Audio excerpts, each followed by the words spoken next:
we are excited to be able to come visit you today. I hope you're having a good week. Man, we have had a meaningful, purposeful, busy, exciting week here on campus at the Community Church in Mount Pleasant.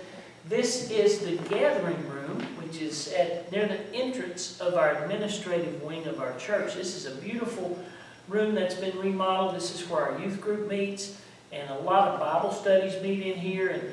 And one of the things about this room that I want to talk to you about, this is going to be our first overflow room on Sunday mornings. Now, why is that significant? Because the summer's over. Summer is a wonderful time of refreshment. The kids are out of school, vacations, we're going to the beach, we're going to the mountains.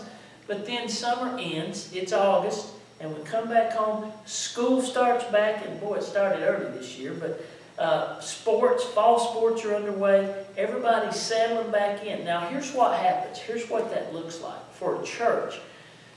There are two specific growth times, we call them growth humps, in the course of the year. In the spring, after New Year's and Valentine's Day and the events like that, we settle into the spring into a kind of a stationary time. There's a couple months of real growth in the spring. Then summer hits. In the fall, there's a couple of months that is a little bit peaceful before Thanksgiving and Christmas, and we are about to enter into one of these fall growth times. Now, Sunday, we had 934 people here for church in 2 services. That's a lot of folks. We've grown a lot. God is adding to the church. We had 60 people baptized this summer. We introduced new families to the church almost weekly. We have a list of people, families, that are waiting to be introduced as new members.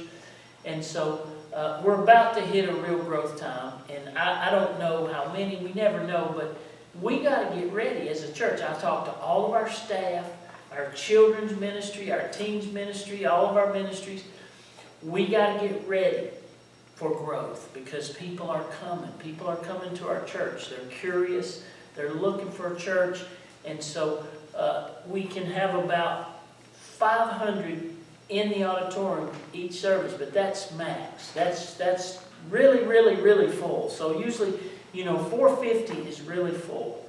And so we're pretty much there now. So we have this room that we're going to use for overflow. We have 2 TVs. We can stream the service here, so people who can come in here and watch the service and save about 100 spots in the main auditorium.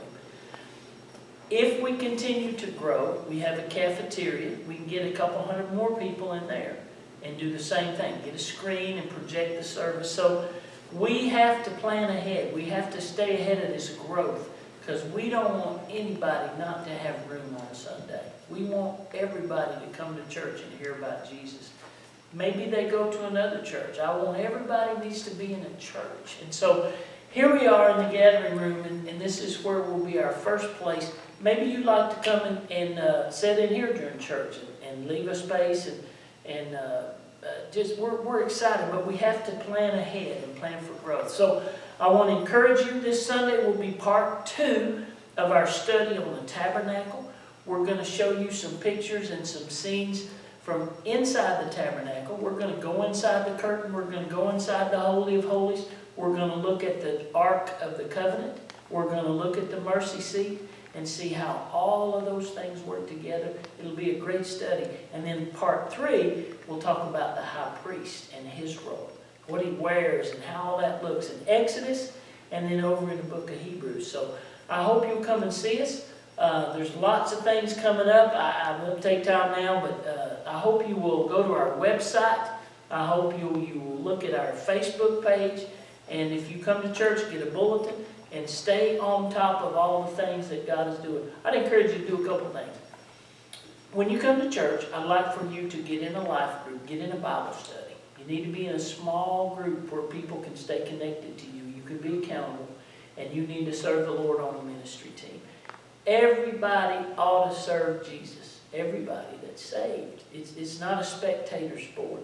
So we want to help you with all those things. I am so glad you let us visit you today. If you don't have a place to go, come see us Sunday. We love you, we're praying for you, and I hope to see you soon.